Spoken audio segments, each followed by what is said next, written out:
संत रामपाल जी महाराज एक ऐसे महान संत जिन्होंने अपनी सतभक्ति, तत्व ज्ञान, करुणा और सेवा के बल पर समाज में नई मिसाल कायम की है।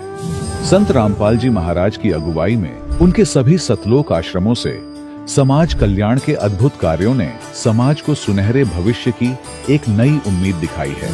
संत रामपाल जी महाराज से नाम दीक्षा लेने के बाद लाखों लोगों की लाइलाज बीमारियां जैसे कैंसर, एड्स आदि ठीक हुई। संत जी के ज्ञान से प्रेरित होकर उनके अनुयायियों ने लाखों यूनिट रक्तदान किया। संत जी ने लाखों बहन बेटियों का दहेज मुक्त विवाह करवाया।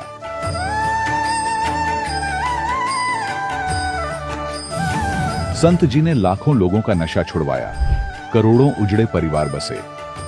संत जी के आश्रमों में समागम के दौरान निःशुल्क नेत्र चिकित्सा, दंत चिकित्सा प्रदान की जाती है। संत रामपाल जी महाराज द्वारा समय समय पर पर्यावरण संरक्षण के उद्देश्य से बड़े स्तर पर वृक्षारोपण किया जाता है। संत जी ने जरूरतमंदों को तत्काल राहत पहुंचाने के लिए एम्बुलेंस सेवा शुरू की। संत जी अपने अनुयायियों को देहदान के लिए प्रेरित करते हैं, जिससे मानवता की सेवा और चिकित्सा क्षेत्र में सुधार हो सके। संत रामपाल जी महाराज के सभी आश्रमों में हर रोज निःशुल्क भंडारा आयोजित किया जाता है, जहां हर वर्ग, हर जाति और हर धर्म के लोग एक साथ बैठकर भोजन करते हैं।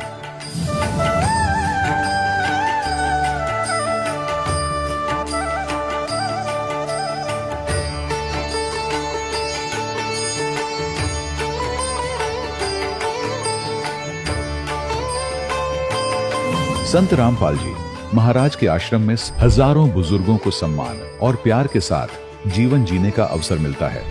उनके खाने, रहने और स्वास्थ्य की पूरी जिम्मेदारी संत रामपाल जी महाराज उठाते हैं। अनाथ बच्चों के लिए संत रामपाल जी महाराज के सभी आश्रम किसी वरदान से कम नहीं। यहाँ उन्हें शिक्षा, संस्कार और भविष्य के लिए बेहतर अवसर प्रदान किए जाते हैं। चाहे बाढ़ हो, भूकंप या महामारी, संत रामपाल जी महाराज और उनके अनुयायी हमेशा ही जरूरतमंदों के लिए सबसे आगे खड़े रहते हैं। कोविड महामारी के दौरान संत रामपाल जी महाराज के आश्रमों से करोड़ों लोगों के लिए भोजन, दवाइयां और जीवन रक्षक सामग्रियां उपलब्ध कराई गई। चाहे गरीब की मदद हो या किसी शोषित और पीड़ित वर्ग के हक और सम्मान की लड़ाई, संत रामपाल जी महाराज ने हमेशा ही उनकी दबी आवाज को सरकारों तक पहुंचाया है और उन्हें उचित न्याय दिलवाने में अहम भूमिका अदा की है। समाज में आध्यात्मिक और सामाजिक मूल्यों के प्रति जागरूकता लाने में संत रामपाल जी महाराज हर कदम पर मानवता के सच्चे सेवक साबित हुए हैं। संत रामपाल जी महाराज का जीवन हमें सिखाता है कि सच्ची सेवा वही है जो निस्वार्थ भाव से की जाए। आइए हम भी इस महान सेवा के कार्य में इस महान संत से जुड़ें और संत रामपाल जी महाराज से नाम दीक्षा लेकर अपने जीवन को धन्य बनाएं।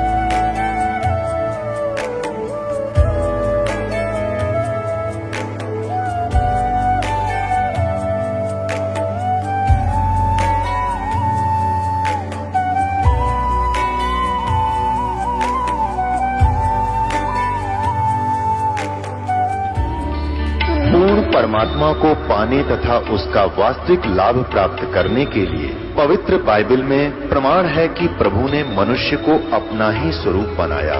6 दिन में सृष्टि रचकर 7वें दिन विश्राम किया। कुरान शरीफ में प्रमाण है कि हजरत मोहम्मद को खुदा स्वयं कह रहे हैं कि मैंने तुम्हें उस परमात्मा की महिमा बताने के लिए भेजा है। वो परमात्मा कबीर है जिसने 6 दिन में सृष्टि रची तथा 7वें दिन तख्त पर जा विराजा। उसकी खबर किसी बाखबर से पूछकर तो देखो। कृपया अवश्य सुनिए जगत गुरु तत्वदर्शी संत रामपाल जी महाराज के अमृत वचन। नमस्कार दर्शकों, जैसे एक प्यासा जल के स्रोत की तलाश में रहता है, वैसे ही हर आत्मा भी परमात्मा की खोज में भटकती है। इसी दिव्य तड़प से जुड़ी एक सच्ची और प्रेरणादायक कहानी है चुरू राजस्थान के रहने वाले पवन कुमार जी की। बचपन से ही पवन जी परमात्मा की तलाश में थे। इन्होंने कई भक्ति साधनाएं की, लेकिन सच्ची प्रमाणित भक्ति की तलाश पूरी नहीं हो रही थी।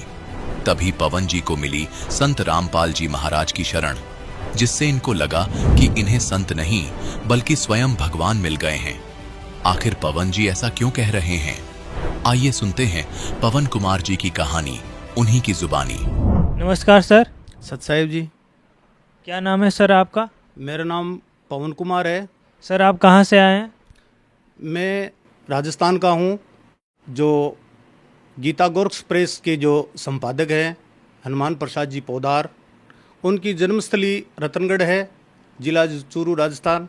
उसी जन्मस्थली का जन्मस्थान मेरा रतनगढ़ है, मेरा गाँव। सर आपने संत रामपाल जी महाराज से नाम दीक्षा कब ली? मैंने संत रामपाल जी से नाम दीक्षा 25 अक्टूबर 2014 को ली थी। सर आप संत रामपाल जी महाराज से जुड़ने के पहले आप क्या भक्ति साधना करते थे? माँ भगवती की पूजा करते थे, गणेश जी की भी पूजा करते थे और बालाजी की भी पूजा करते थे। लेकिन संजोगवश ऐसे ही रहा कि हमारे पूर्वजों के टाइम से भी हमारे घर में किसी तरह का कोई मंदिर ही नहीं था। बस ऐसे ही फ़ोटो थी, उस पर अगरबत्ती लगा देते और ये तड़फ रहती थी कि ये आत्मा किसी और की है, कोई परमात्मा नाम कोई शब्द है।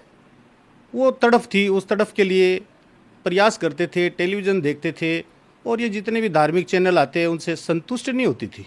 और घर पे ये मद भगत गीता ये भी पढ़ते थे, लेकिन कहीं कहीं ये टीवी चैनल पे दिखाते थे कि मद भगत है, गीता है, इनका आज चल रहा है साप्ताहिक, तो उसमें माते बहनें भाई ये नाचते गाते थे। तो ये ऐसे लगता है कि ये तो कहीं गीता में लिखा नहीं है, ये नाचते हैं गाते हैं। सर आपने बताया कि संत रामपाल जी महाराज से जुड़ने से पहले अन्य देवी देवताओं की भक्ति करते थे, इसके अलावा आप शास्त्रों का अध्ययन भी करते थे। तो इन सब भक्ति करते हुए भी आपको कोई लाभ हुआ या नहीं? संत रामपाल जी की शरण से पहले बहुत देवी देवताओं की इनकी जो भक्ति करते थे उससे कोई लाभ नहीं मिला, 0% लाभ नहीं मिला, बल्कि हानियाँ ही होती रहती। शारीरिक विकार, मानसिक परेशानी, आर्थिक परेशानियाँ, ऐसी परिस्थितियों का समझौता यानी टाइम चलता ही रहता था, कोई बेनिफिट नहीं मिला। सर संत रामपाल जी महाराज से जुड़ने का कारण क्या था? आत्मा में ये तड़फ रहती थी कि कोई अच्छा संत मिले, कोई अच्छे सतगुरु की शिक्षा मिले, जिससे इस आत्मा का कोई कल्याण हो सके। वैसे तो हमारे पहले भी आध्यात्मिक गुरु थे, लेकिन उनसे मतलब संतुष्टि नहीं हुई इस आत्मा को कि ये जिसे इन्होंने जो ज्ञान दिया है वो कोई वास्तविक मोक्ष मार्ग की तरफ कोई ले जाने का कोई रास्ता नहीं बताया। उन्होंने हठ धर्म ही बताया। जैसे हमारे एक गुरुजी थे बेगानाथ जी, पहले उन्होंने खेचरी मुद्रा बताई, तो खेचरी मुद्रा में करता था, लेकिन मैंने करते करते ऐसे सोचता कि इस तरह की जो शारीरिक पीड़ा देकर अगर इस प्रकार से अगर परमात्मा को अगर पाना चाहते हैं तो शायद संभव नहीं कि परमात्मा मिल जाए। ये तो मैं करने में इतने सक्षम था, अदर कोई आदमी हो तो शायद उसकी जान भी जा सकती है ऐसी खेचरी मुद्रा से। सर संत रामपाल जी महाराज से जुड़ने के बाद आपको क्या क्या लाभ हुए? इनका जो ज्ञान हमने पढ़ा वो आत्मा को संतुष्टि हुई और उसकी वजह से ही हम नाम दीक्षा लेने के लिए वहाँ गए और हमें बहुत सारा लाभ हुआ। वो लाभ मैं आपको बताऊं कि पहले तो मोक्ष मार्ग का रास्ता मिला हमें इनकी भक्ति के द्वारा, जो शास्त्रों के अनुकूल है, सत्य सनातन धर्म के अनुकूल है, 4 वेदों में। उससे हम सर्टिफाई हो गए, ये प्रमाणित हो गया कि शास्त्रों में जो ज्ञान है वो ही अच्छा ज्ञान है और पूर्ण परमात्मा कबीर साहिब भी कबीर इस गॉड है वो दर्शाया है। और वो हमें बिल्कुल हमें आत्मा में प्रमाणित हो गया कि ये बात बिल्कुल सत्य और सही है। हमें सबसे पहला लाभ तो ये हुआ कि लड़के की शादी की हमने, तो उसको 1.5 साल हो गए, करीब 18 महीने के करीब, उसके कोई भी संतान नहीं हुई। तो मैंने और मेरी धर्मपत्नी ने अपने बड़े पुत्र को बैठा के बोला कि बेटे अपने संतान इत्यादि नहीं हुई तो हम किसी तरह की कोई डॉक्टर से कोई दवाई वगैरह नहीं दिलवाएंगे, क्योंकि हम कबीर परमात्मा की भक्ति करते हो, सामर्थ भगवान है, उनसे ही मांगेंगे और उनसे मांग रखी कि परमात्मा हमें संतान दे, हमें पोता दे, तो हम यही करेंगे। तो फिर हमारी बहू ने एक दिन ऐसे विचार किया कि वो अपनी सास को बोलने लगी, मेरे धर्मपत्नी को, कि माता जी मेरे को भी आप गुरुजी की शरण में आना चाहती हूँ और मैं नाम दीक्षा लूँगी। तो मेरी मिसेज ने, मेरी धर्मपत्नी ने कहा कि ठीक है, आप गुरुजी के सारे नियम मैं बता देती हूँ और वहाँ और पूछ लेंगे। तो इस तरह की आप मर्यादा में रह के भक्ति करोगी तो बेटे आनंद ठाट है। तो 18 महीने के बाद में जब बहू ने नाम लिया तो प्रथम दिन ही उसने नाम दीक्षा ली। उस दिन वो कमल के फूल पे परमात्मा का, जो कबीर साहब का प्रकट हुए, उसका जो बच्चे के रूप में कमल के फूल पे वो फोटो लेके गई और 15 दिन बाद में अपने वो माता के पियर चली गई। वहाँ से उसकी माँ ने उसकी जांच करवाई कि तेरे को काफ़ी दिन हो गए, तेरे किसी तरह की कोई बच्चा वगैरह नहीं हुआ, मैं तेरे को डॉक्टर को लेके दिखाती हूँ। ले जाके उसने डॉक्टर को पास गई लेके, डॉक्टर ने उसकी पहले प्रेगनेंसी जांच की तो उसने बताया कि इसको भी फुल फास्ट प्रेगनेंसी बता रहा है, इसलिए आप किसकी जांच करवाना चाहते हो? बोले इसी की। तो बोले अच्छी बात है। उसने फिर हमारी समंदन ने मेरी धर्मपत्नी को फ़ोन किया कि ऐसे ऐसे करके मैं आप मेरी बेटी को लेके गई थी डॉक्टर को और ऐसे ऐसे करके मतलब इसको फुल फास्ट प्रेगनेंसी बता रहे। तो हमने परमात्मा का बहुत बहुत शुक्रिया अदा किया है। परमात्मा, हमने जो चीज़ मांगी वो मिली। और उसका बाद में मेरे लड़के ने कहा कि मैं मोटरसाइकिल का मैकेनिक पापा पूर्ण रूप से तैयार होगा, मैं काफ़ी समय से 10-11 साल से अब नौकरी करूँगा, आप मेरे को दुकान करवा के दो। तो मैंने उसको दुकान करवा के दी, मेरे गांव से 35 किलोमीटर दूर। गुरुजी से पहले प्रार्थना लगाई कि आप गुरुजी दुकान करना चाहते हैं लड़के को, तो आपकी क्या रजा है? तो गुरुजी ने आदेश दिया कि दुकान कर लो। दुकान जब हमने कर ली तो 4 महीने तक हमारे पास न तो 1 रुपया था और न ही हमें किसी से मांगते थे। वो देते बोलते कि हमें पार्टनर बना लो, कोई बोलता है इतना ब्याज लगेगा, हमने सहमत नहीं हुए हम। फिर 5वें महीने बाद पैसे मिले हमें और बैंक भी हमारे को पैसे देने के लिए पहले तो तैयार थी, 2.5 लाख रुपए, फिर इनकार हो गई। फिर 5वें महीने में बैंक 50,000 रुपये देने के लिए एग्री हो गई और लड़के को मैंने दुकान करवा के दी मोटरसाइकिल मैकेनिक की। वहाँ जितने भी आते थे कस्टमर वो सब बोलते थे कि आप बहुत पहले आने वाले थे, ये दुकान लेने के ले तो रखी थी आपने, लेकिन आप इतने समय पहले नहीं आए, इसका कारण क्या है? मैंने कहा पैसे वैसे की व्यवस्था नहीं। बोले पैसे वैसे की व्यवस्था क्या, आपकी कोई और भी जो परेशानी थी वो भी यहाँ से टल गई। हमने कहा कैसे? बोले यहाँ बस तो रुकती है डेली जो रोड पे जाने वाली गांव वाली। तो एक लड़की थी शादीशुदा, वो आपकी दुकान के ऊपर यहाँ बैठी थी, 3 सीढ़ियाँ ऊपर बैठी थी। और एक जीप वाला आया, जीप लेके, और वो फास्ट ऐसे लेके आया कि उसकी बैठी थी उस सीढ़ी पे, तो उसके पैर टांगे अलग अलग कर दी उसने। तो हमें ये लगा कि कितनी बुरी परिस्थिति हमारे साथ होती, शायद गुरुजी ने हमारी आर्थिक व्यवस्था को रोक कर और हमें ये इस परिस्थिति से बचाया। फिर उसके बाद में मैं और लड़का एक मोटरसाइकिल एक मैकेनिक के पास गया, सरदार शहर जा रहे थे। तो वो उसका चेसिस इतना बेंड था कि हम उसको आराम से लेके जा रहे थे रात को 11 बजे। तो लड़के ने कहा कि पापा गाड़ी की तो बहुत कंडीशन ख़राब है। मैंने कहा तो चलो कोई नहीं, परमात्मा का स्मरण करके लेके चले रहे हैं। तो हम स्मरण करते करते चले गए। रास्ते में 20 किलोमीटर के बाद मैंने पेट्रोल लिया।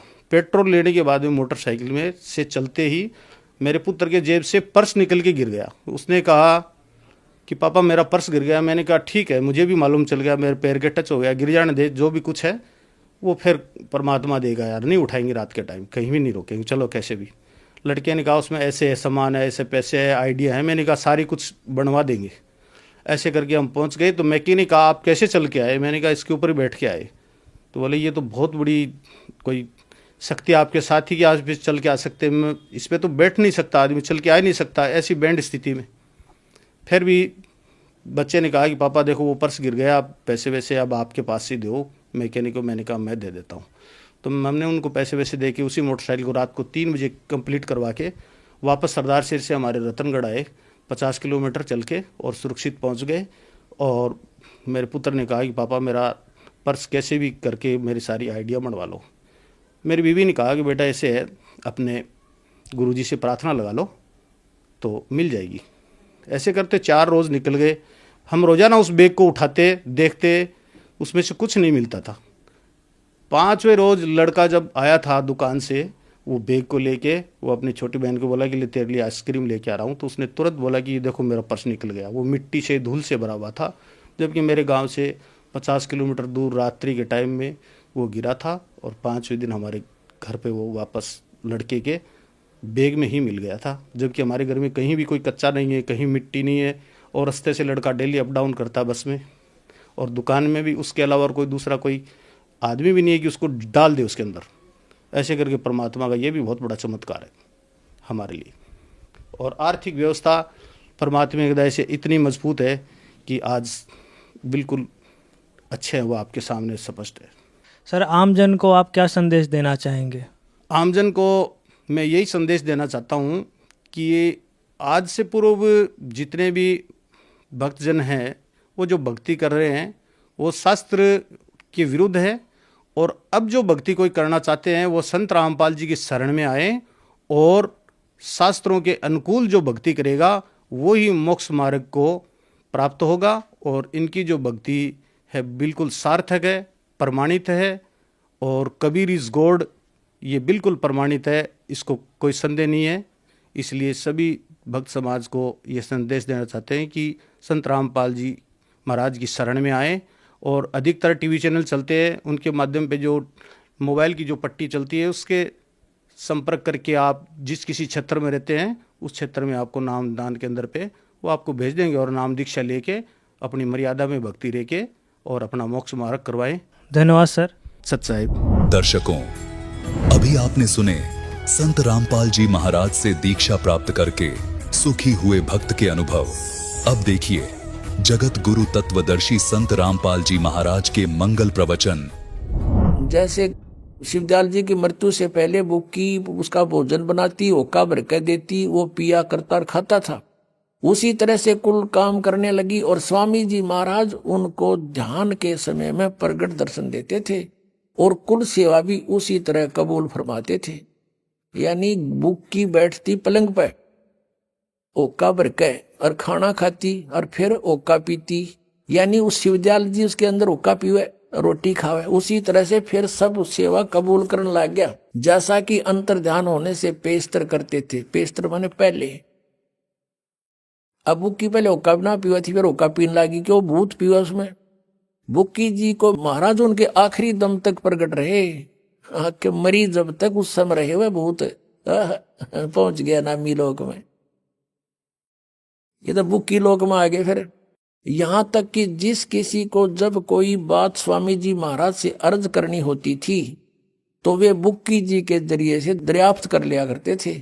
बुक्की जी में इंटरनेट लग गया, और हम लग गया को ना है, और उसमें वो ऑन करते बोलने लग जाता भूत।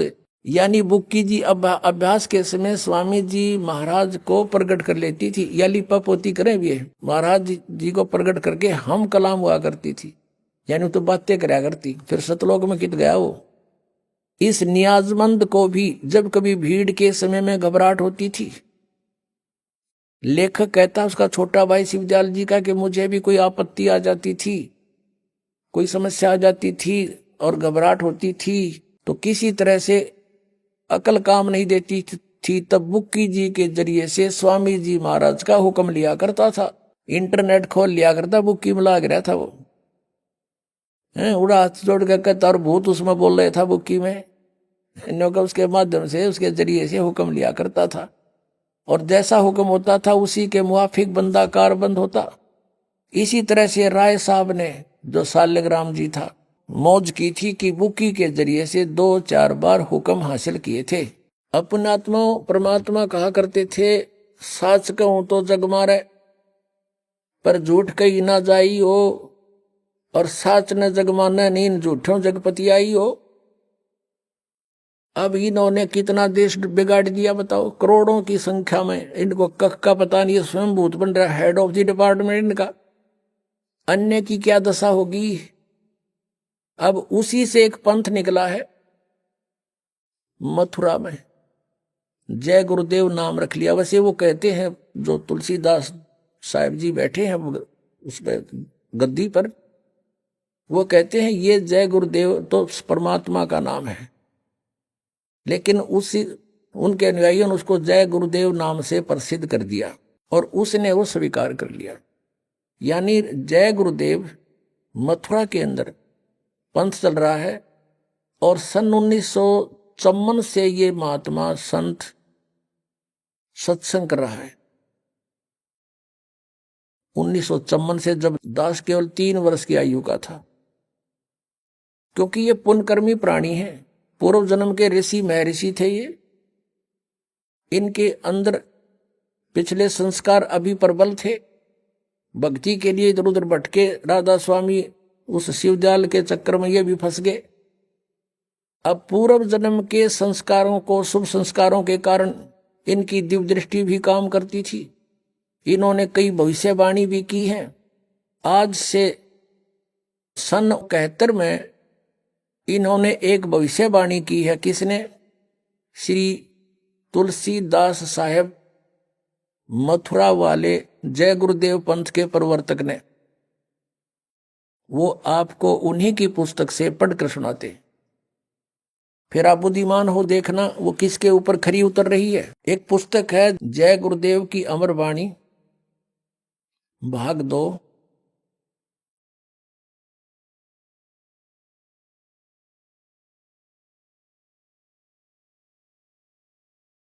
और ये कहां से छपी है?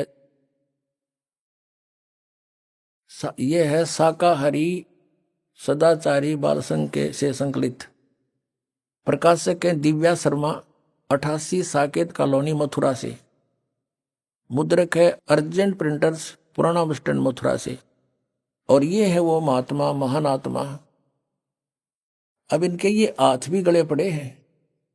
इस अतिथि में आगे काफी एज्ड हो गए। अब ये परम संत तुलसीदास जी महाराज। अब ये श्रद्धालु तन्य होगा, विश्व को शांति अब इन्हीं से मिलेगी। और ये क्या कहते हैं, इन्होंने ये ना समझा। अब इसके पृष्ठ नंबर आपको 50 पे दिखाते हैं। यह है पृष्ठ नंबर 50। सहकारी पत्रिका 7 सितंबर 1971 में स्टेटमेंट दी है इन्होंने। 7 सितंबर 1971 में इनकी स्टेटमेंट प्रकाशित हुई है। क्या? किसकी? तुलसीदास जी की। और ये इसमें बॉक्स के अंदर है, हम यहां से लेते हैं। वह अवतार जिसकी लोग प्रतीक्षा कर रहे हैं 20 वर्ष का हो चुका है। 7 सितंबर 1971 को वो 20 वर्ष का हो चुका है। इस दास रामपाल दास की डेट ऑफ बर्थ है 8 सितंबर 1951। 7 सितंबर को दास पूरा 20 वर्ष का हो चुका है और 8 सितंबर को 21वां वर्ष शुरू हो जाता है। फिर पढ़ो, वह अवतार जिसकी लोग प्रतीक्षा कर रहे हैं 20 वर्ष का हो चुका है। यदि उसका पता बता दूं तो लोग पीछे पड़ जाएंगे। अभी ऊपर से आदेश बताने का नहीं हो रहा है। मैं समय का इंतजार कर रहा हूं और सभी महात्माओं ने समय का इंतजार किया है। समय आते ही सबको सब कुछ मालूम हो जाएगा। अब पुण्यात्माओं, ये पुण्यकर्मी प्राणी था और सन 1954 से लेकर आज तक देखो कितने वर्ष हो गए इसको, लगभग 67 वर्ष हो गए। और आज से इसने 40 वर्ष पहले ये भविष्यवाणी करी थी कि वो 20 वर्ष का हो चुका है वो अवतार। और ये कहें इससे शांति मिलेगी, किससे? श्री तुलसीदास जी से। और ये कहता है और संत है कोई, वो अवतार है, वो प्रगट हो चुका है और उसके 20 वर्ष की आयु वाली है। अब 59 पृष्ठ पे इसी के, इस पत्रिका के 59 पृष्ठ पर दिखाते हैं आपको, 59 पर इन्होंने क्या भविष्यवाणी की है ये देखिएगा। ये वही जय गुरुदेव की अमर वाणी है और इसकी हम 59 पृष्ठ पर पढ़ेंगे। 59 यहां से शुरू करते हैं। परिवर्तन का कारण भारतवर्ष बनेगा। भारतवर्ष में को विश्व में परिवर्तन का कारण अब बनना होगा। त्रेता में विश्व युद्ध का कारण भारतवर्ष था और द्वापर में भी विश्व युद्ध का कारण भारतवर्ष था और इस समय भी भारतवर्ष को ही कारण बनना होगा। मुस्लिम राष्ट्रों में भारी कलह होगी, सभी मुसलमान आपस में लड़कर समाप्त हो जाएंगे, अधिकांश छोटे छोटे देश टूटकर बड़े राष्ट्रों में मिल जाएंगे। भारतवर्ष इन सब का अगुवा होगा। चीन के समस्त वैज्ञानिक प्रगति को चूर्ण करके चीन को नष्ट कर दिया जाएगा। चीन में बचे खुचे लोगों की सहायता भारत करेगा। इसी बीच तिब्बत भारत को मिल जाएगा। यदि सभी राष्ट्र आपस में मिलकर भारतवर्ष पर आक्रमण करें तो भी इसे कोई जीत नहीं सकता है। भारत में नए सिरे से संगठन होगा। यदि विश्व के सभी राष्ट्र जी जान से यह प्रयास करे कि सुरक्षा परिषद अमेरिका से हटकर भारतवर्ष में न जाने पावे तो यह कदापि नहीं होगा। सुरक्षा परिषद भविष्य में भारत में चली आएगी। महापुरुष का जन्म भारत के एक छोटे से गांव में हो चुका है, जिसके विषय में 7 सितंबर 1971 को तुलसीदास जी कह रहे हैं वो 20 वर्ष का हो चुका है। अब ये है सहकारी पत्रिका 28 अगस्त 1971 को इसने स्टेटमेंट दी। इसमें नाम नहीं बताया, फिर 7 सितंबर को क्लियर कर दिया कि आज वो 20 वर्ष का हो चुका है। इसमें लिखा कि महापुरुष का जन्म भारतवर्ष के एक छोटे से गांव में हो चुका है और वह व्यक्ति मानव इतिहास का सबसे महत्वपूर्ण व्यक्ति बनेगा। उसे जनता का इतना बड़ा समर्थन प्राप्त होगा कि आज तक किसी को नहीं मिला है। वह महापुरुष नए सिरे से विधान बनाएगा और वह विश्व के संपूर्ण देशों पर लागू होगा।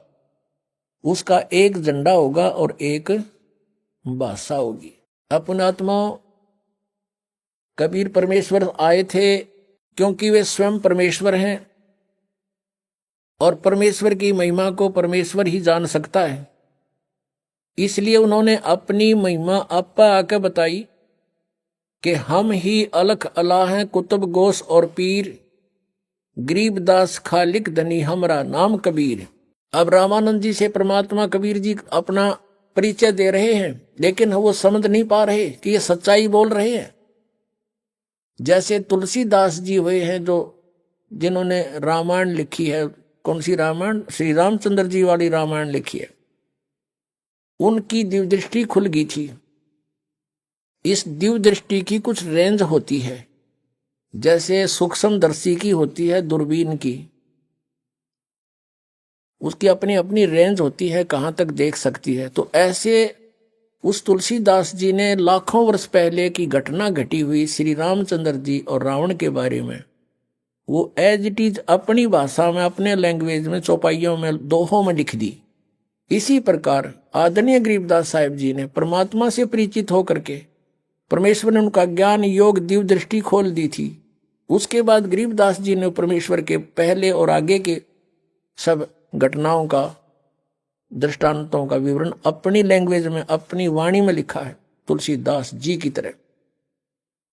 तो यहां कहा कि ए स्वामी सृष्टा में, कबीर साहब जी परमेश्वर जी बता रहे हैं, ए स्वामी सृष्टा में सृष्टि हमारे तीर, दास गरीब अधर बसू अवगत सत कबीर। मैं ऊपर रहता हूं उस श्लोक में, सह शरीर हूं और वहां से चलकर आया हूं। परमात्मा जन्म नहीं लेते। कोई ये कहे कि हमारे गुरु जी भी चलकर आए हैं, ये तो जन्म लेकर आए माता से। वो परमात्मा स्वयं चलकर आए हैं और उन्होंने अपनी महिमा आप पे बतानी पड़ी। आप पे आरती, आप पे साजे, आप पे किंगर, आप पे बाजे, आप पे ताल झांझ जनकारा, आप नचे आप देखनारा। पुण्यात्माओं, परमात्मा ने 600 वर्ष पहले कबीर सागर में जो लिपि बचा, उनकी अमर वाणी श्री धर्मदास जी ने लिखी है, उसमें कहा कि 12वां पंथ कबीर पंथ होगा और उसमें हम ही चलकर आएंगे। यानी गरीबदास जी के रूप में नहीं, गरीबदास जी वाले पंथ में आगे चलकर हम ही आएंगे और सभी पंथों को मिटाकर एक पंथ लाएंगे। 600 वर्ष पहले, 650 वर्ष पहले परमात्मा ने कहा था जब वो आए कि धर्मदास पूरे विश्व पर एक ज्ञान रहेगा और एक ही भगवान रहेगा। मेरी महिमा पूरे विश्व में होगी और उस समय पूरे विश्व में शांति होगी, भगवान से डरने वाले व्यक्ति हो जाएंगे या माया की दौड़ खत्म हो जाएगी। तो उस समय परमात्मा ने कहा था कि हम ही आएंगे। कबीर जी वो स्वयं नहीं आए तो अपना दास भेज दिया। तो जिसके विषय में श्री ये तुलसीदास साहेब जी, ये मथुरा वाले प्रबंधक यानी संत भविष्यवाणी कर रहे हैं, वो ये दास है। अब आप पे आरती, आप पे साजे, आप पे किंगर, आप पे बाजे, आप पे ताल झांझ जनकारा, आप नचे आप देखण आ रहा। अब ये तो महापुरुष है, इसको अवतार कहो चाहे कुछ को, लेकिन ये दास तो दास है। आपको बोल रहा है, दास परमेश्वर का कुत्ता है। आप धनियों को जगा रहा है कि आपको बहुत हानि करेगा ये काल। ये संत भी भ्रमित हैं, ये पंथ भी भ्रमित है, इनका ज्ञान भी भ्रमित है, इनका नाम भी भ्रमित है। ये काल के जाल में दास की प्रार्थना है ये संत भी समझे, ये अपना कल्याण करवावें और आके अपना सतनाम पावें। सत्संग में आने से प्राणी को ज्ञान होता है कि मनुष्य जीवन किस लिए प्राप्त हुआ, इसका उद्देश्य क्या था, हम कर क्या रहे थे, हमने करना क्या चाहिए था। ये सब जानकारी सत्संग से होती है। हम यहां जन्मते मरते हैं। जन्म तो ठीक मान लें भाई, चलो जन्म हो गया, कोई बड़ी बात नहीं, अच्छी बात है। लेकिन मृत्यु क्यों? सारा जीवन हम जिन मकानों महलों को बनाने में व्यस्त रहते हैं और अपना जीवन व्यर्थ कर देते हैं, सब बना बनू करके, और बनाते बनाते बीच में मृत्यु हो जाती है। ये ऐसा क्यों हो रहा है?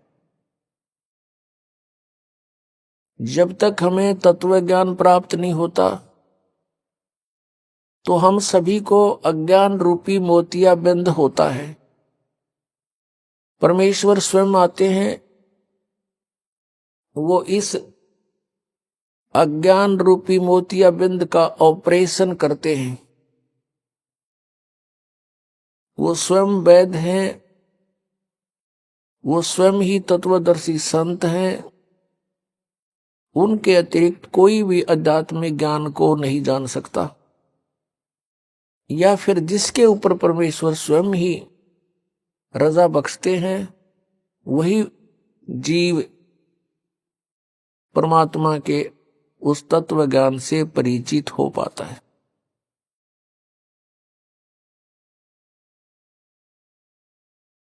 परमेश्वर पूर्ण ब्रह्म कबीर देव जी हैं, कबीर साहब हैं। कौन से कबीर देव? कबीर देव कहो, कबीर साहब कहो, कबीर परमात्मा कहो, ये वही परम पूज्य परमेश्वर हैं जो सर्व ब्रह्मांडों के रचनहार हैं और जो बनारस में, काशी शहर में, भारतवर्ष की पावन पृथ्वी पर एक दानक की भूमिका करके चले गए, एक जुलाहे की भूमिका करके सशरीर आए थे, सशरीर चले गए। उस परमेश्वर का जन्म नहीं होता, वो स्वयंभू है। एक बालक बनकर लीला करते हैं, स्वयं प्रकट होते हैं। ये प्रत्येक युग में एक लीला परमेश्वर ऐसे किया करते हैं। पुण्यात्मा, उस परमेश्वर ने आके हमें बताया कि तुम यहां काल के जाल में फंसे हुए हो, ये तुम्हारा मूल ठिकाना नहीं है। आप जी को इस काल भगवान ने, जो यहाँ का स्वामी है, प्रभु है, आप जी को यहां भ्रमित कर रखा है इस झूठे लालच में। झूठे सुख को सुख कहे ये मान रहा मन मोदे, सकल चबीना काल का कुछ मुख में कुछ गोदे। परमात्मा ने आके बताया कि झूठे सुख को सुख कहे ये मान रहा मन मोद। ये सकल चबीना काल का, कुछ मुख में कुछ गोद है। आप प्रतिदिन सुनते हो, समाचार पत्रों में भी पढ़ते हो, दुर्घटना के कारण या किसी रोग के कारण, अन्य किसी परिस्थितियों में मृत्यु हो जाती है। एक परिवार के 4-4, 5-5 इकट्ठे ही मृत्यु को प्राप्त हो जाते हैं, और शेष बचे हुए ये सोचते हैं कि हमारा अभी नंबर नहीं है। नंबर तो है, इतना तो हमें पता है कि मृत्यु तो होगी, लेकिन अभी नहीं।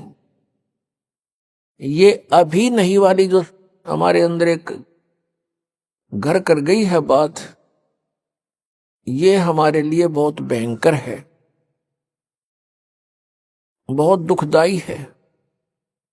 परमेश्वर ने आके बताया कि मौत भूल गया बावड़े, अचरज किया कौन, ये तन माटी में मिल जाएगा जो आटे में लोण। मौत को भूलकर, जाने वाले समय को भूलकर हम यहां सब बकवादें करते हैं। और यदि किसी प्राणी को कोई ऐसा दे रोग हो जाता है और उसको ये पता लग जाता है कि इसका कोई ट्रीटमेंट नहीं, कोई उपचार नहीं है, तेरी मृत्यु डेफिनेट है, उसकी स्थिति जानकर देखो, जो शेष बचे हुए ये सोचते हैं कि हमारा अभी नंबर नहीं है। उस रोग के उजागर होने से पहले वो भी यही सोच रहा था कि मेरी अभी मृत्यु नहीं है, क्योंकि अभी मैं 40 वर्ष का हुआ हूं और 100 वर्ष तक की आयु मानकर हम यहां सेट हुए बैठे हैं। लेकिन हम भूल जाते हैं कि वो व्यक्ति चले गए जो 20 वर्ष के थे, कोई 30 वर्ष के थे, जिनके छोटे छोटे बच्चे थे, उनको छोड़कर चले गए। अचानक मृत्यु होगी किसी रोग से, एक्सीडेंट से, तो वो भी यही सोच रहे थे कि हमारी अभी मृत्यु नहीं है। पुण्यात्माओं, ये सब काल का जाल है, जीव के बस से बाहर है। इसलिए परमात्मा ने आकर के हमें एक मेथड बताया, एक विधि बताई कि तुम इस विधि से इस काल के जाल को काट सकते हो, इससे ऊपर उठ सकते हो। क्योंकि ये 21 ब्रह्मांड का स्वामी है जो हमको यहां रोके हुए है। ये श्री ब्रह्मा, श्री विष्णु, श्री शिव जी के पिताजी हैं और दुर्गा इनकी माता है। श्री ब्रह्मा, श्री विष्णु, श्री शिव जी, रजगुण ब्रह्मा, सतगुण विष्णु, तमगुण शिव जी की। ये 16 कला के भगवान कहलाते हैं और इनका पिता 1000 कला का प्रभु है। और हमारी कोई कलाएं नहीं, हम एक जीव संज्ञा में।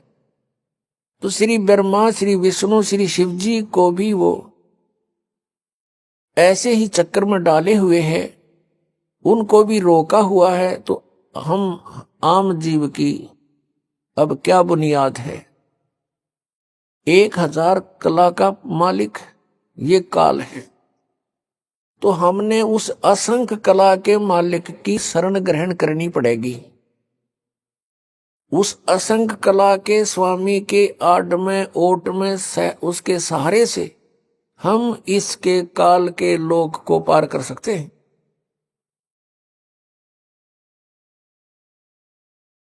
उस परमेश्वर ने हमें इस काल पर विजय पाने के लिए एक विधि बताई है कि पूर्ण संत से वो 3 मंत्र, यानी एक ओम तत्सत, और प्रथम जो आपको दिए जाते हैं वो 7 मंत्र, इन सभी का सहयोग हमने लेना होगा इस काल के जाल से निकलने के लिए। इनके अतिरिक्त हम कोई भी साधना करते हैं, किसी भी मंत्र का जाप करते हैं, वो यूजलेस है। श्रीमद् भगवत गीता अध्याय नंबर 16 के श्लोक नंबर 23 में कहा कि अर्जुन, शास्त्र विधि को त्याग कर जो मनमाना आचरण करते हैं, यानी मनमानी पूजाएं करते हैं, उनको न तो सुख होता है, न उनकी कोई गति होती है, और न ही कोई सिद्धि को प्राप्त होती है, अर्थात व्यर्थ। फिर श्लोक 24 में तुरंत कहा कि इससे तेरे लिए अर्जुन शास्त्र ही प्रमाण है। कर्तव्य और अकर्तव्य की व्यवस्था में शास्त्र ही प्रमाण है, अर्थात जो सदग्रंथों में लिखा है उसी तरह कीजिए, किसी के लोक वेद पर आधारित मत होइए। श्रीमद् भगवत गीता अध्याय नंबर 2 के और श्लोक नंबर 53 में कहा कि अर्जुन, कि जिस समय तेरी बुद्धि नाना प्रकार के भ्रमित करने वाले वचनों से हटकर एक परमेश्वर के तत्व ज्ञान पर आधारित हो जाएगी, तब तो तू योग को प्राप्त होगा, अर्थात तब तेरी भक्ति प्रारंभ होगी। अन्यथा तुझे कोई भ्रमित कर देगा, रास्ते से डगमग कर देगा, तो तू सफल नहीं हो सकता। श्रीमद् भगवत गीता में 3 परमात्माओं की महिमा है, क्षर पुरुष, अक्षर पुरुष और परम अक्षर पुरुष, और तीनों गुणों की पूजा का निषेध बताया है। 7वें अध्याय के 12 से लेकर 15 श्लोक में श्रीमद् भगवत गीता में कहा कि तीनों गुण, रजगुण ब्रह्मा, सतगुण विष्णु, तमगुण शिव जी की पूजा, अर्थात ये त्रिगुणमयी माया के ऊपर जिनकी बुद्धि सेट हो चुकी है, इनसे अतिरिक्त किसी की पूजा नहीं, साधना नहीं करते, उनके विषय में कहा 15वें श्लोक में 7वें अध्याय के में कि वो त्रिगुणमयी माया के द्वारा जिनका ज्ञान हरा जा चुका है, यानी ब्रह्मा विष्णु महेश से मिलने वाली अस्थायी सुविधाओं के ऊपर जो आधारित हो चुके हैं, वो अन्य किसी की पूजा नहीं करते। राक्षस स्वभाव को धारण किए हुए मनुष्यों में नीच दूषित कर्म करने वाले मूर्ख, गीता ज्ञानदाता ब्रह्म कहता है वो मेरी पूजा भी नहीं करते। 3 पुरुष, क्षर पुरुष, अक्षर पुरुष और परम अक्षर पुरुष, इन तीनों की साधना करने से हम पूर्ण मोक्ष प्राप्त होंगे, जन्म मृत्यु के रोग से छूट सकेंगे। उसके लिए साधन क्या है, कौन सा तरीका है? श्रीमद् भगवत गीता अध्याय नंबर 8 के श्लोक नंबर 13 में गीता ज्ञानदाता कहता है, ओम इति एकाक्षरम ब्रह्म व्यवहारन माम अनुसमरन यह प्रयाति तजन देहम स याति परमाम गतिम। मुझ ब्रह्म का केवल एक ओम मंत्र है, नथिंग एल्स, एक ओम अक्षर है मुझ ब्रह्म का, उच्चारण करके सिमरण करता हुआ यह प्रयाति तजन देहम, जो शरीर छोड़कर जाता है, अर्थात अंतिम श्वास तक ओम का जो जाप करता हुआ जाता है, स याति परमाम गतिम, वह परम गति को प्राप्त होता है। कौन सी परम गति को? जो ओम से होने वाली है। ओम के जाप से, ये ब्रह्म का जाप है, सरपुरुष का जाप है, इससे क्या प्राप्ति होगी, क्या उपलब्धि होगी? कि ब्रह्मलोक प्राप्ति होगी। गीता जी अध्याय नंबर 8 के श्लोक नंबर 16 में कहा कि ब्रह्मलोक पर्यंत भी सभी पुनरावर्ती के अंदर हैं, वहां गए हुए प्राणी भी जन्म मृत्यु में आते हैं। ये पूर्ण मोक्ष नहीं है, और जब तक पूर्ण मोक्ष नहीं होगा तब तक जीव को परम शांति नहीं हो सकती। जैसे गीता अध्याय नंबर 8 के श्लोक नंबर 16 में इन अनुवादकर्ताओं ने यहां गड़बड़ी कर रखी है। इसमें लिखा है कि ब्रह्मलोक पर्यंत सभी पुनरावृत्ति में है अर्जुन, अर्थात ब्रह्मलोक में जाकर भी वापस आते हैं। इन्होंने अनुवाद किया कि मुझे प्राप्त प्राणी का फिर जन्म नहीं होता, या अनुवाद गलत कर दिया। उसका अर्थ ये है, जो ये नहीं जानते कि मुझे प्राप्त होकर भी पुनर्जन्म है अर्जुन, उनका फिर भी पुनर्जन्म है। जो ये नहीं जानते वो प्राणी मुझे प्राप्त होकर भी बार बार जन्म मृत्यु को प्राप्त होते हैं। यदि उनके अनुवाद को यहाँ सच्चा माने कि गीता ज्ञानदाता ये कहता है कि मुझे प्राप्त प्राणी का पुनर्जन्म नहीं होता, तो गीता अध्याय नंबर 4 के श्लोक नंबर 5 और 9 में, गीता अध्याय नंबर 2 के श्लोक नंबर 12 में, गीता अध्याय नंबर 10 श्लोक नंबर 2 में गीता ज्ञानदाता कहता है, अर्जुन तेरे और मेरे बहुत जन्म हो चुके हैं, तू नहीं जानता मैं जानता हूं। मेरे जन्म और कर्म अलौकिक है। तू और मैं और ये सभी सैनिक राजा जन पहले भी थे, आगे भी जन्म होगा। ये ना सोच कि हम वर्तमान में ही हैं। इससे सिद्ध हो गया कि गीता ज्ञानदाता जो ब्रह्म है, सरपुरुष है, इसके भी जन्म मृत्यु होती है, ये अविनाशी नहीं है। फिर गीता जी अध्याय नंबर 8 के श्लोक नंबर 16 में ये अनुवाद करना कि मुझे प्राप्त होकर फिर जन्म मृत्यु नहीं होती, ये अनर्थ किया इन्होंने। अपनात्माओं, गीता अध्याय नंबर 8 के श्लोक नंबर 1 में अर्जुन ने पूछा कि प्रभु आपने जो गीता अध्याय नंबर 7 के और श्लोक नंबर 29 में जिस तत्परम के बारे में कहा है कि जो व्यक्ति यहां जरा और मरण से छूटने का ही प्रयत्न करता है, वो तत्परम से, पूरे अध्यात्म ज्ञान से और सभी कर्मों से परिचित हो चुका है।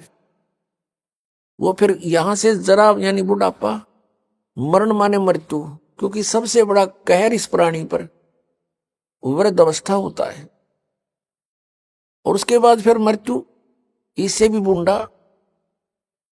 तो पुण्यात्माओं, यहां वो गीता ज्ञानदाता से अर्जुन ने प्रश्न किया कि फिर वो तत्परम क्या है जिसको जानकर फिर प्राणी केवल जरा और मरण से छूटने का ही प्रयत्न करता है। उसके विषय में 8वें अध्याय के 3 श्लोक में उत्तर दिया कि वो परम अक्षर ब्रह्म है। श्रीमद् भगवद गीता अध्याय नंबर 15 के श्लोक नंबर 1 से लेकर 4 तक बता के उल्टा लटका हुआ संसार रूपी वृक्ष है। इसके ऊपर को जो जड़ है वो तो मूल मालिक है, वो पूर्ण परमात्मा है, वो परम अक्षर ब्रह्म है, और नीचे को तीनों गुण रूपी शाखा है। अब गीता ज्ञानदाता ने केवल इतना संकेत कर दिया कि ऊपर को जड़ है और नीचे को तीनों गुण रूपी शाखा है, बीच का कोई पोर्शन उसने नहीं बताया। अभी आपने सुने संत रामपाल जी महाराज के मंगल प्रवचन। आइए अब सुनते हैं संत रामपाल जी महाराज से नाम दीक्षा लेकर सतभक्ति करके अद्भुत लाभ प्राप्त करने वाले अनुयायी के विचार। दर्शकों, नशे की लत मानव जीवन की सबसे बड़ी दुश्मन है, जो व्यक्ति को अंदर से पूरी तरह खोखला कर देती है। काशीपुर उत्तराखंड के निवासी अखिलेश चौहान जी भी इसी विनाशकारी लत के शिकार थे। नशे से छुटकारा पाने के लिए इन्होंने कई प्रयास किए, यहां तक कि संत राम रहीम जी की शरण में भी गए, लेकिन वहां भी इन्हें कोई राहत नहीं मिली। नशे के कारण एक दुर्घटना में इनका पैर भी टूट गया, लेकिन 7 फरवरी 2013 के दिन इनके जीवन में एक ऐसा मोड़ आया जब इन्होंने संत रामपाल जी महाराज की शरण ली। आज अखिलेश जी का कहना है, संत रामपाल जी महाराज से नाम दीक्षा लेने के बाद मेरा नशा पूरी तरह छूट गया। दर्शकों, आखिर ऐसा कैसे हो सकता है कि जिस नशे को छुड़ाने के लिए सरकार नशा मुक्ति केंद्र खोलती है, लेकिन फिर भी किसी का नशा नहीं छूट पाता। पर संत रामपाल जी महाराज आखिर ऐसी क्या वस्तु अपने शिष्यों को दे देते हैं कि वे नशे से नफरत करने लगते हैं? आइए जानते हैं कि आखिर इसकी सच्चाई क्या है। सुनते हैं अखिलेश जी की कहानी, उन्हीं की जुबानी। नमस्कार सर। सर जी। सर क्या नाम है आपका? ये अखिलेश चौहान नाम है मेरा। अखिलेश जी, आप कहाँ से हैं? जी मैं काशीपुर जिला उधम सिंह नगर उत्तराखंड से आया हूँ। अखिलेश जी, संत रामपाल जी महाराज से नाम दीक्षा आपने कब ली? जी संत रामपाल जी महाराज जी से दीक्षा मैंने 2013 7 फरवरी को ली। अखिलेश जी, संत रामपाल जी महाराज से नाम दीक्षा लेने से पहले आप क्या भक्ति साधनाएं करते थे? जी संत रामपाल जी महाराज जी से जुड़ने से पहले देवी देवता की पूजा करना, बृहस्पति देव का व्रत रखना, केले के जड़ में पूजा करना, पीले कपड़े पहनना और पीला भोजन करना, ये सारी प्रक्रिया करते थे। क्योंकि हमारे परिवार में शुरू से ही जो बृहस्पति देव को इष्ट रूप में पूजा जाता था और हमारी माता श्री भी इनकी बहुत अच्छी भक्ति, लेकिन हमें इनसे कोई वृद्धि या कोई लाभ नहीं मिला। अखिलेश जी, संत रामपाल जी महाराज की शरण में आप कैसे आए? जी संत रामपाल जी महाराज जी के शरण में हम इस तरह से आए कि हमारी मामी है रिश्तेदारों में, उनके पेट में जो है पथरी थी गुर्दों में। वो 20 साल से करीब परेशान थे गुर्दे की पथरी से। वो दवाई खाते थे, डॉक्टरों ने ऑपरेशन बताया था उनका, लेकिन गरीब परिवार होने की वजह से उनका ऑपरेशन नहीं हो पाया, जिससे वो दर्द के मारे काफ़ी परेशान रहते थे। तो हमारे मामा श्री हैं वीरेंद्र सिंह चौहान, उनको ज्ञान गंगा किताब मिली चंडीगढ़ में, उन्होंने वो पढ़ी। पढ़ने के बाद उन्होंने इंटरव्यू पढ़ा उसके अंदर कि हुड्डा जी की लड़की का कैंसर ठीक हो गया। तो उन्होंने हुड्डा जी को फ़ोन लगाकर पूछा कि आपका कैंसर सही हो गया। संत रामपाल जी महाराज जी के जुड़ने के बाद उन्होंने कहा हाँ जी सही हो गया और आप भक्ति कर सकते हो, मर्यादा में रहेगा तो आप भी सही हो जाओगे। भगत जी जो है हमारे जो राणा जी हैं वो संत रामपाल जी महाराज जी के यहाँ गए, नामदान लिया उन्होंने, और उनकी जो पत्नी थी उनके पेट की पथरी जो थी वो सही हो गई, उनका कोई दर्द नहीं होता। उन्होंने आके हमको बताया भाई आपके पैरों में दर्द रहता है और आप वहाँ चले जाओ, नाम ले लो तो सही हो जाओगे। तो साहब हम इस दौरान संत रामपाल जी महाराज जी के शरण में गए। संत रामपाल जी महाराज की शरण में आने के बाद क्या आपको कोई लाभ भी मिले? जी लाभ तो सर जी हमारे पास कई हुए हैं मालिक की दया से, संत रामपाल जी महाराज जी की दया से बहुत लाभ हुए हैं, और ये जीवन ही हमारा संत रामपाल जी महाराज जी की दया से है। जी पहला लाभ मैं ये बताना चाहूँगा आपको कि मैं नशे से बहुत ज़्यादा परेशान था। इतना ज़्यादा परेशान था कि पूरे दिन काम करना और शाम को नशा करना, कि शाम को 5 बजने के बाद ऐसा लगता था कि अब हमें जो है शराब की हट्टी पे जाना है। कोई सी भी दारू मिले, कैसी मिले, कहीं पे भी हो, वहाँ पहुँचना है और उसे पीना है। पीने के बाद इतनी पी लेते थे कि कभी छत से कूद जाओ या आत्महत्या कर लो, मर जाओ, कि अंदर कोई प्रेत घुस गया वो दारू पी रहा है और मारने की बातें कर रहा है। इसी दौरान हम दारू पी के अपनी छत से कूद गए। किसी परिवार में बीमार हुआ और छत से कूद के दर्जी हमारे दोनों टांग फ्रैक्चर हो गई, रीढ़ की हड्डी फ्रैक्चर हो गई। करीब 3 साल हम लंगड़ेपन से रहे। सबसे पहला तो हमें ये लाभ हुआ मालिक के संत रामपाल जी महाराज जी की शरण में जाकर कि मेरी ये टांग करीब 4 साल सर जी में लंगड़ा रहा। 4 साल लंगड़ा रहने के बाद संत रामपाल जी महाराज जी से नामदान दीक्षा लेने के बाद मेरा ये लंगड़ापन सही हो गया और मैं अपनी बॉडी में बिल्कुल सही हो गया। मेरा 2013 से पहले 35 किलो शरीर में वजन था और ब्लड नहीं था बिल्कुल भी। डॉक्टर कहते ब्लड चढ़वाओ, ग्लूकोज चढ़वाओ। संत रामपाल जी महाराज जी की शरण में आने के बाद मैंने 4 बार ब्लड दे चुका हूँ। वजन मेरा 65 किलो है और मालिक की दया से मेरी रीढ़ की हड्डी में कोई दिक्कत नहीं, दोनों पैर मेरे सही हैं और मैं सही काम करता हूँ और सही काम सारा करता हूँ। सर जी नशा तो मैं इस तरह से करता था, समझ लो कि जैसे कोई दारू ऐसा से पीता था जैसे कोई पानी पीता हो। हमारी 4-5 नशा करने वालों की टीम थी, वो कहते थे मैं तुझसे ज़्यादा पी जाऊँ, मैं तुझसे ज़्यादा पी जाऊँ। तो 2-2, 3-3 बोतल हम पी जाते थे। हमें ये पता नहीं चलता कि दारू कितनी पी रहे हैं, कि समझ लो कोई भूत घुस के अंदर आके पी रहा, पता ही नहीं चल रहा। और उसके बाद कभी कभी ऐसा होता था कि एक दारू एक पैक पिया और साहब छत से कूद गए, लड़ाई झगड़े करने लगे। सुल्फा भी पी लिया, शराब भी पी ली और कैप्सूल भी खा ली, फिर भी नशा नहीं हुआ। इतना नशा करते थे हम। और जैसे काम करते थे, मैं पेंटिंग का काम करता हूँ, ठेकेदारी करता हूँ, मालिक से पैसे लिए और नशा करने चले गए। नशा करके लौट के आए तो सारे पैसे गायब, सब खत्म, कुछ है ही नहीं। नशा तो इतना ज़्यादा करता था मैं। कई बार आत्महत्या करने की कोशिश करी नशा करने के बाद कि नशा किया और साहब ट्रेन की पटरी के नीचे जाकर लेट गए, कि ये झगड़ा कर लिया, पिट के आ गए उससे। बेफजूल के सारे काम करते थे। और नशा से कुछ हम इतने परेशान थे, नशा छुड़ाने के लिए 2006 में, नशा मुक्ति करने के लिए 2006 में संत राम रहीम जी के पास मैं उनकी शरण में गया। उनसे बोला कि साहब हमारा नशा मुक्त करा दो, हम आपकी जो हमें बताओगे हम उस तरह से साधना करेंगे। हम उनके पास गए। जाने के बाद क्या हुआ, वो सामने राम रहीम जी सामने बैठे, हम नीचे बैठे, पंडाल में बैठे थे। तो नशे की इतनी बुरी आदत थी कि हम संत राम रहीम जी के आश्रम के अंदर भी सुरती मल के खाए। वहाँ भी हमारा वहाँ जाकर नशा नहीं हुआ, क्यों हम नशे से ज़्यादा ही परेशान थे। लेकिन वहाँ पर उन्होंने एक बात बता दी थी कि भाई साहब आपका नशा मुक्त हो जाएगा, आप साधना करना और साधना करने के बाद जो है आप बिल्कुल सही हो जाओगे। रात को 2:30 बजे उठना, कपड़ा डालना और जो मंत्र दिया गया था वो उसका जो है साधना करते थे और कहते थे हे मालिक हमारा नशा छुड़वा दो, हम तुम्हारी ये बात ढंग से करेंगे। सुबह उठे फिर वो दारू पी ली, फिर बीड़ी सिगरेट पी लिए, उसके बाद फिर वही रोज़ का काम, फिर याद आया फिर माफ़ी मांगी फिर वही काम। लेकिन नशा हमारा नहीं छूटा। नशा हमारा संत रामपाल जी महाराज जी की शरण में जाने के बाद ही छूटा सर जी। सर जी एक लाभ और हुआ है हमारे जीवन में, जब हम किराए के मकान पर रहते थे, गरीब परिवार था सर जी, तो हमने जो अपने मकान जहाँ जगह ली है उसके अंदर टीन शेड डाला और वहाँ पे एक तो हमारे पास लाइट नहीं और जो पानी मिलता वो मोटर लगानी पड़ती, मोटर लगती है वहाँ करीब 30-35 हज़ार रुपये में, और उसमें ज़मीन में वैसा सर जी जो है 250 फीट से ऊपर पानी नहीं है। तो वहाँ कई बारों को दिखाया, उन्होंने कहा भाई यहाँ 250 फीट पे ही गलाना पड़ेगा, मोटर डालनी पड़ेगी तब आपका पानी मिलेगा। तो भाई सर जी हमने संत रामपाल जी महाराज जी से अरदास लगाई और कहा जी संत रामपाल जी महाराज गुरु परमात्मा जी हमें ऐसे दिक्कत है और हमारे पास लाइट भी नहीं है और पानी भी नहीं है। तो वहाँ से आया बेटा आप जो एक बार मिस्त्री को दिखाओ और आपका पानी आ जाएगा। अब सर जी मिस्त्री को हमने पहले ही दिखा रखा था, उन्होंने सबने पहले ही मना कर रखा था कि भाई पानी नहीं मिलेगा। तो अपने आप वो मिस्त्री हमारे घर आया, उसने समरसेबल करा और उसके अंदर जो है एक बहुत लंबी सरिया डाली, डालने के बाद पानी दे दिया। और पहले वही मिस्त्री बोल के गया था आप जो सरिया डाल रहे हो ये आपके हाथ पैर तोड़ देगा, काफ़ी प्रेशर मारेगा और ये ऊपर लगेगा, हाथ तोड़ेगा, पैर तोड़ेगा, ये कामयाब नहीं होगा आपका।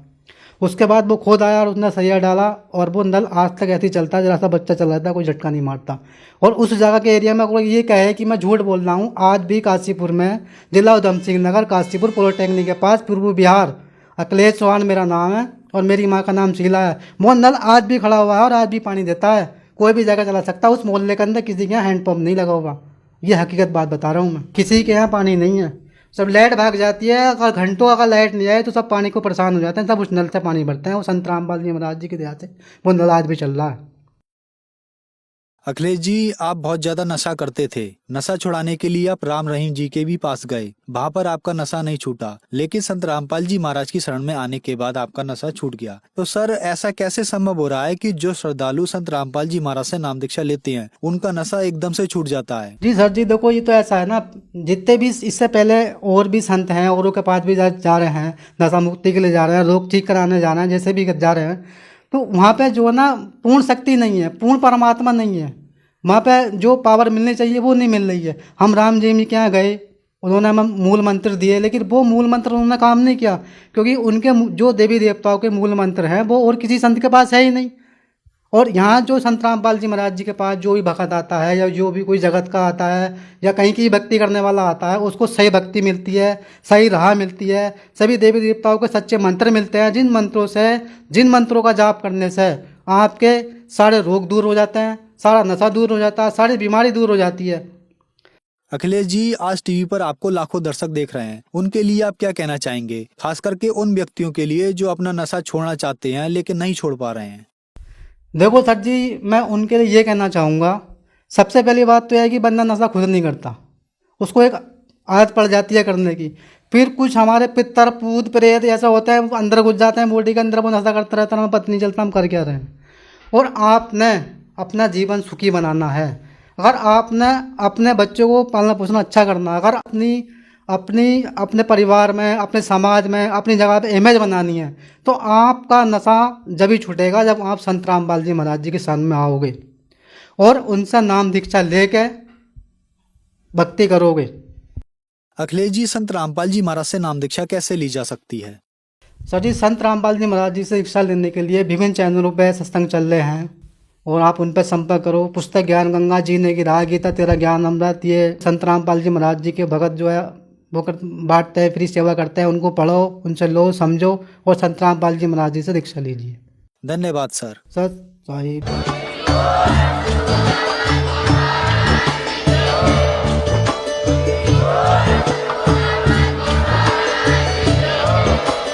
आप सुन रहे थे जगत गुरु तत्वदर्शी संत रामपाल जी महाराज जी के मंगल प्रवचन। अधिक जानकारी के लिए विजिट कीजिए हमारी वेबसाइट www.jagatgururampalji.org। संत रामपाल जी महाराज जी के शुभ आशीर्वाद से पूरे विश्व भर में 500 से भी ज्यादा नाम दीक्षा केंद्र हैं, जिन पर संत रामपाल जी महाराज जी द्वारा ऑनलाइन निशुल्क नाम दीक्षा दी जा रही है। अपने नजदीकी नाम दीक्षा केंद्र का पता करने के लिए संपर्क करें 8222880541।